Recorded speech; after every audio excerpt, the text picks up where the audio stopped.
Hey guys, Celeb Savant, Barret Edelstein, live in studio with Lee Cole. How are you doing today and what's happening in your life? I'm great, thank you, man. Thanks for having me. Not much is happening in my life except for this crazy weather that we're having. Yeah. This is going to last, hopefully, the whole interview. Just sip slowly. But I'm good, man. Thanks for having me. Pleasure. Okay, now let's rewind all the way to the beginning. At what age did you think, cool, I want to be in the music or entertainment world, and how did that journey progress to where we are today? It's been quite a crazy journey, simply because it's taken so long. But that's usually, this kind of career. So I started singing at the age of 10, and I started writing songs just shortly after that. I think I was about 12 or 13. And I would say when I was about 14, when I started actually writing my own music, it then kind of struck me that maybe this is what I want to do for the rest of my life. And the magic's grabbed a hold of me ever since, and here we are today. So how long, you mentioned it took a long time. So how long? So I'm 28 now, Yeah. so it's been about 18, 19 years of singing, writing songs, and pursuing the dream, And during that period of time when it was sort of not there, how did you keep yourself motivated and say, okay, just keep going? Or did you ever feel like, I can't do this anymore? It's a great question. Many artists, go through this, they experience this in their life, But for me, I don't know. It's like when people ask me this question, I just say there's like an innate fire or a desire that I could even describe it as a bit subconscious in a way that just keeps pushing me forward. And I don't know. Of course, every artist kind of experienced those moments where they wanted to call it a day, And I have too. Don't get me wrong. But I just think if it's something you want badly enough, there's like I said, an innate desire, a fire to keep pushing no matter what. And it's still in me to this day. So until that fire one day, sizzles out, we'll call it a day. But for now, it's been pretty cool. Yeah. And how long ago did things start happening? How many, was it a year, 2 years, 3 years? Yeah, it's been, I've been singing since I was 10. So I would say probably around 2005, 2006, roughly. Started writing 2009, 2010. And I think things only really started to take off in 2020, just before lockdown. So I'd released music prior that just kind of never took off. Yeah. And then when I released I Don't Want to Wait in February 2020, just before COVID, then all of a sudden the gates blew open. And then boom, now I'm playing on radio. All of a sudden people know who Lee Cole is. And it's a bit of a surreal moment, but it's when that penny drops, like, finally I got the door finally opened, When you first heard yourself on radio, what was it feeling? It was crazy. I remember dancing with my parents in the lounge. And it was like, I think obviously you listen to the radio as a kid growing up the whole time. And you always dream that one day be you. And I was with my parents and we were listening to 947 and all of a sudden I'm on the chart and all these things. And oh my goodness, it's like euphoric in a way. And I just think it was like a full circle moment for me and my family because they've supported me this entire time. Yeah. And we were all just like, in the lounge listening to the radio presenter, who I think was really at the time, announced my song on the chart and it was playing and stuff. And it was just a complete full circle moment, which is crazy. So, yeah. Now, how does it work from going of sort of being unknown and pursuing to now being seen and heard and perceived well known? Yes. Because a lot of people don't understand that who are not in the industry. So when that happens and people come up to you and they think they're your friends and because they see you on social media, they hear you on the radio, so they think they know you. Yes. How do you deal with that? It's a good question because I think a lot of the time there's Lee Cole and then there's who I really am, which is Leandro, by the way, for those watching. That's my real name.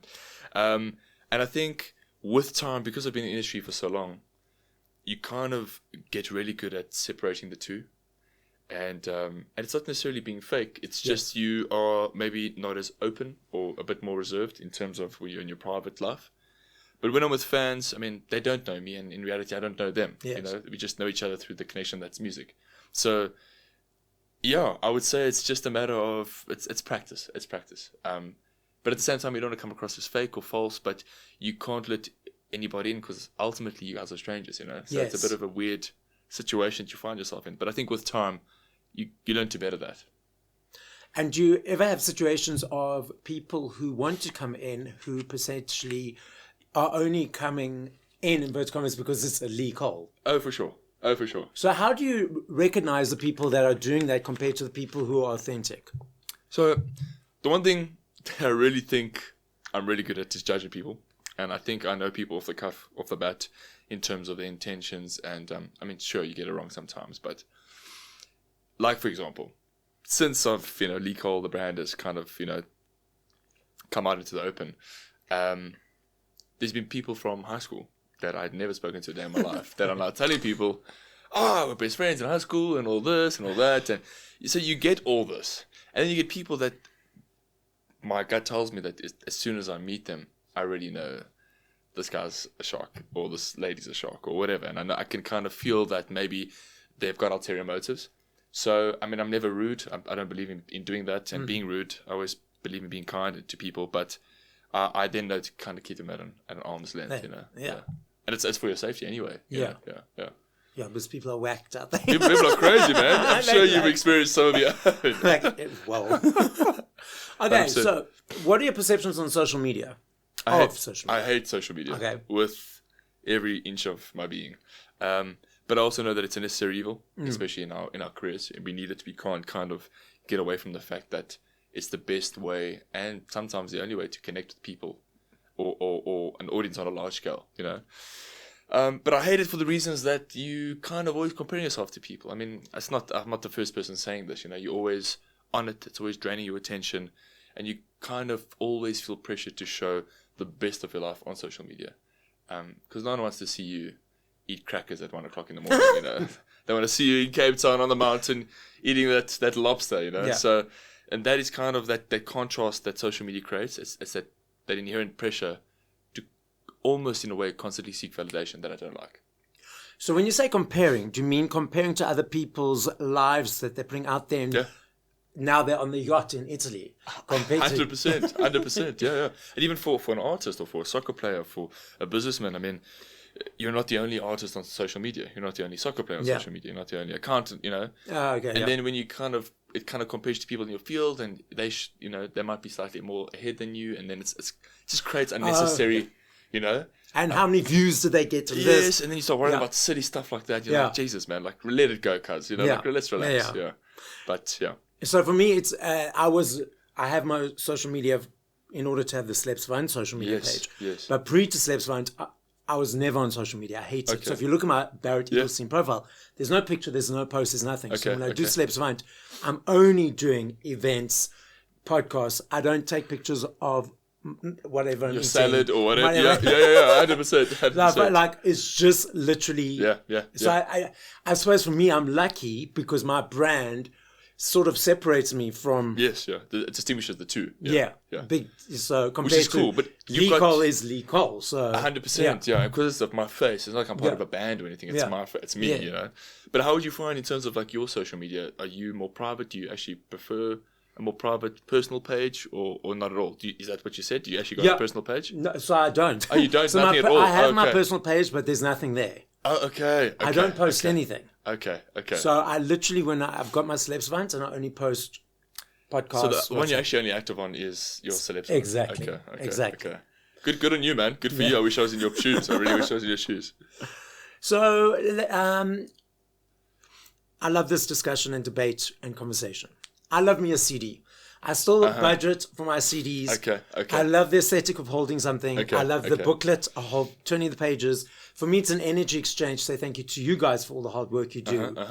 I'm not sure if you're aware, CDs, vinyls, cassettes are making massive comebacks. Massive comebacks, yes. But then we've also got these digital stream platforms that people consume music on. Yeah. What are your observations and perceptions of each?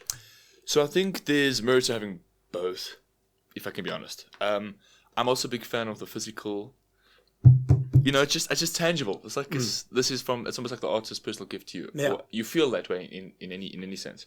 I do see the appeal of Spotify and Apple Music and the like because it kind of gives you a way to access music in any shape or form, wherever, right? But I personally still believe record CDs there's still the magic there, man.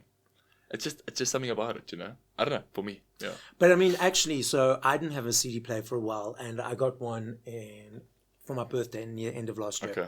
And everyone was like, "Oh, you're going to find a CD player from there." And I went to Take a Lot, and there were so many options. Yeah. So my point I'm trying to make is that when I listen to a CD, the sound quality on the exact same player compared to when... Quality. It's a different quality. It's like in a stadium compared to listening to digital. But that is true, though. The digital versions are very compressed, and it's algorithms that shape the music to obviously fit. Yeah, where CD and records, it's as high quality you can possibly purchase, and hear that it's almost like hearing that record the way it was intended when it was made, in the highest quality possible. So now moving on to performing live, I'm grateful to have seen you performed at Park Live, opening for Calum Scott, opening for Ronan Keating, and a whole bunch of others.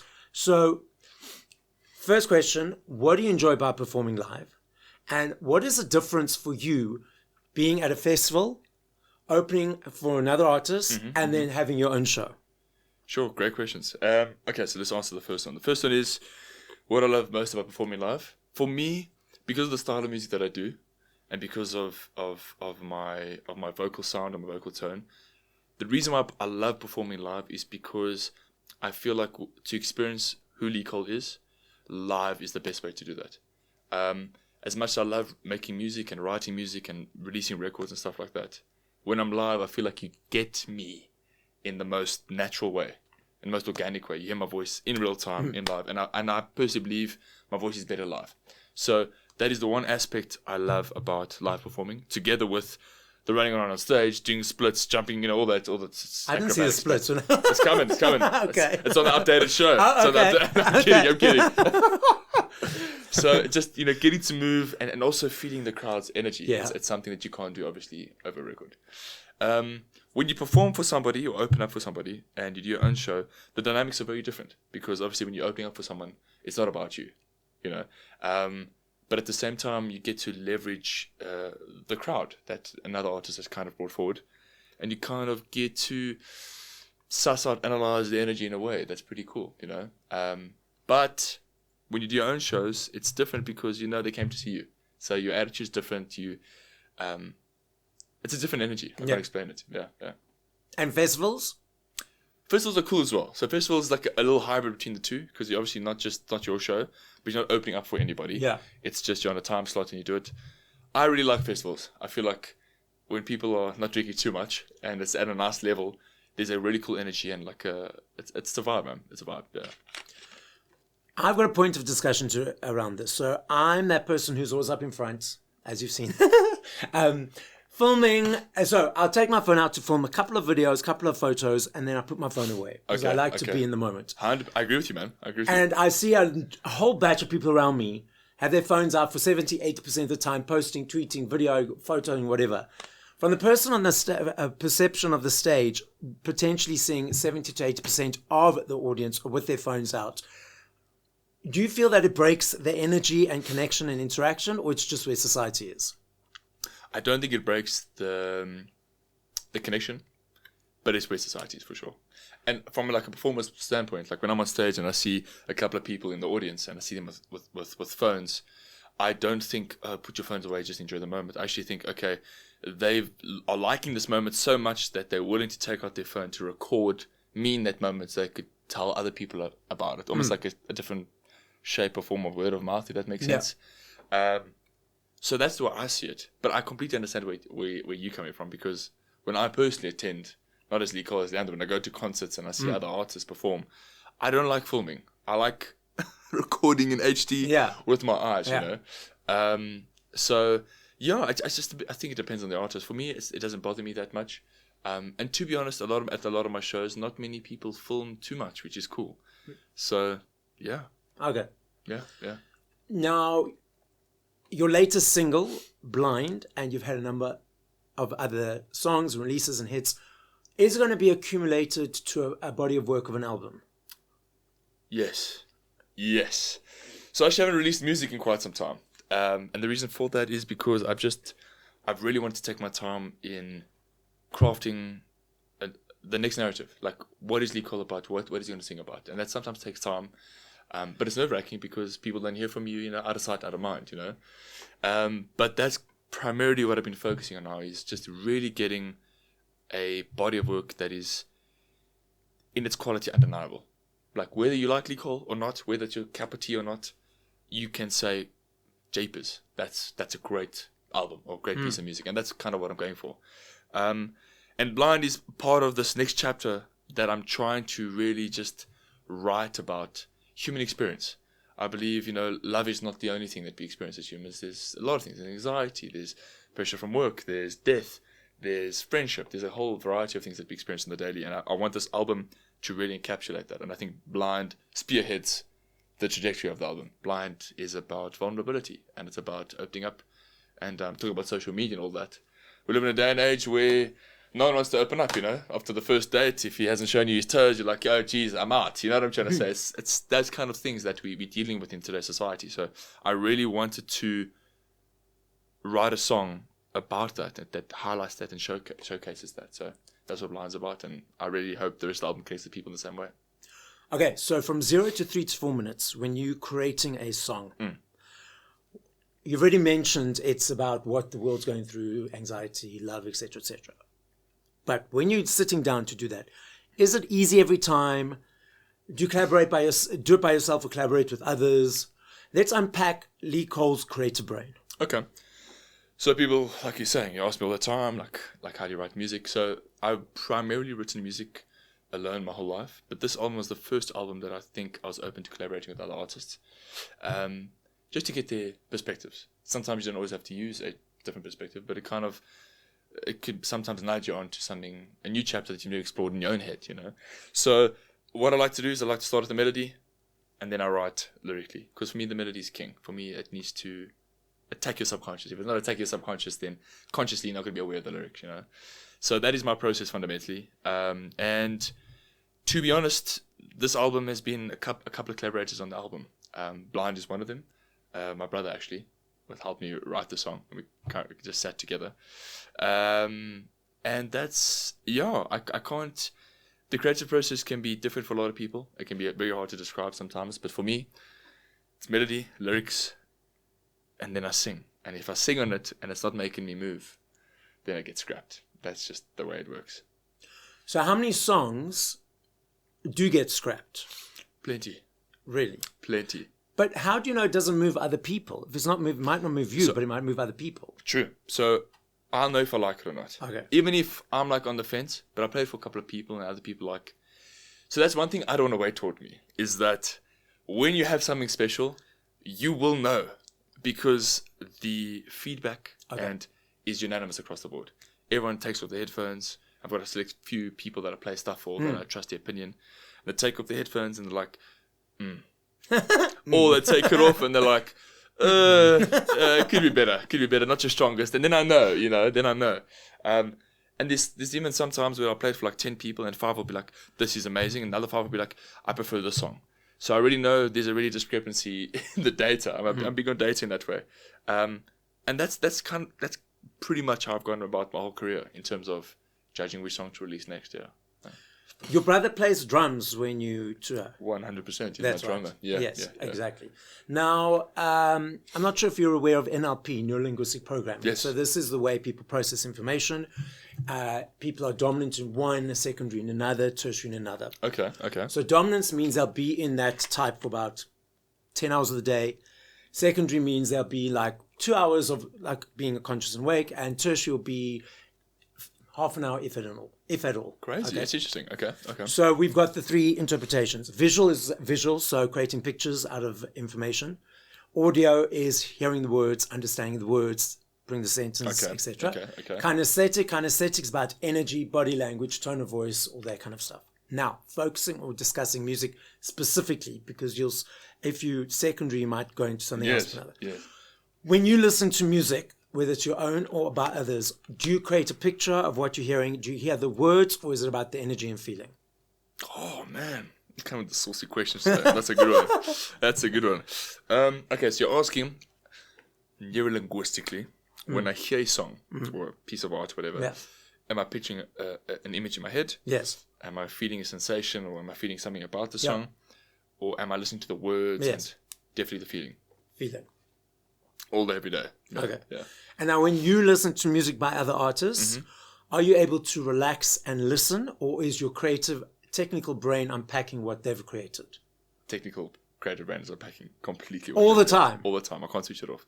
That's why for me, when I go to a concert and stuff, it becomes hard for me to enjoy because I do this. Yes. So I'm always analyzing, Yeah. okay, it's cool, he did that on stage, or Yeah. that song's got that kind of line. Yeah. So it's difficult to kind of, just Take let's yourself. go. Yes.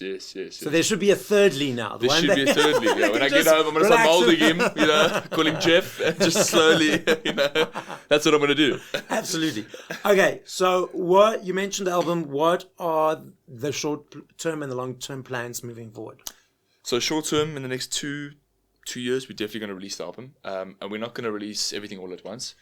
I really want to create like a series, not necessarily a movie, but a series. Okay, so take the album, the script, and instead of unpacking it in a movie, we unpack it in a series. So Blind will be the first song, and then I want to kind of release every song on this album every 3 months, leading up to the eventual final song that I'll release commercially, which will kind of be released together with the other songs that I wouldn't necessarily have released to radio or whatever, like album fillers. Yeah. So that's my plan. 3 singles this year. At the third single this year, I'll release the other 3. So it'll be 6. So it'll be part 1, and then next year will be part 2. So it'll be 3 and then 3.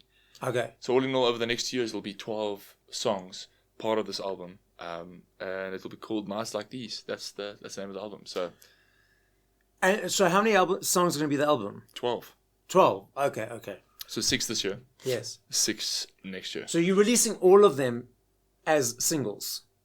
Pretty much. And then at the end of it, they'll be together available on Spotify as in the album. Okay. Yes. And maybe some physical. Maybe some physical. I'll hop on the CDs for you. I will. Okay, now I love this question. I know if I had to ask you this question in 2 minutes, 2 hours, 20 years, 5 minutes, I know your answer will be different every time because there are millions of them. I understand that and recognize that. I'm not saying favorite. Okay. I'm saying if you had to push play to 5 songs by other artists once we finish this conversation, yes, what would those 5 songs be and by whom? Oh, man. Okay, so right now, Gravity by John Mayer. Okay, Gravity by John Mayer. Time by Hans Zimmer. Otro Atardecer. It's a Spanish song by Bad Bunny and the Marias, which I absolutely love. 2 more. Billie Jean, Michael Jackson. Billie Jean. Michael Jackson. Okay. 1 more. Man, that's a good question.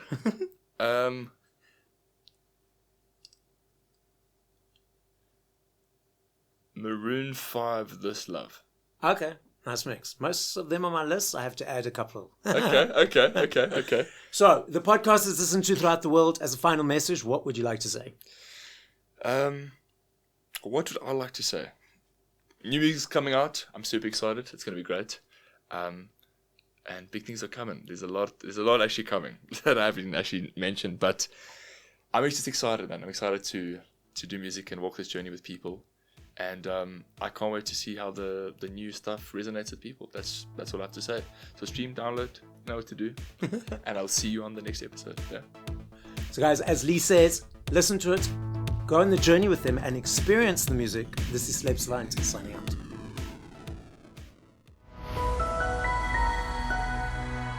Another production from Solid Gold Podcasts.